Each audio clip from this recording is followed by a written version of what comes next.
to repair Microsoft Edge browser on Windows 11 and Windows 10. If you are facing Microsoft Edge issues, then you can repair Microsoft Edge.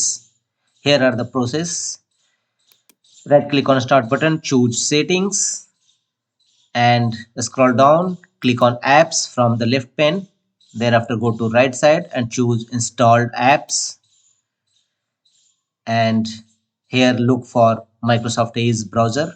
You can type in search field, otherwise just scroll down and go to Microsoft Edge browser and click on three horizontal dot and choose modify. Repair Microsoft Edge. Repairing Microsoft Edge requires an internet connection. Click on repair. Your browser data and settings would not be affected. Click on repair and wait for some time.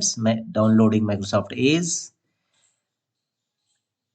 and follow on-screen instruction to complete the process. Your Microsoft Edge browser is duly repaired and your to Microsoft Edge is fixed now.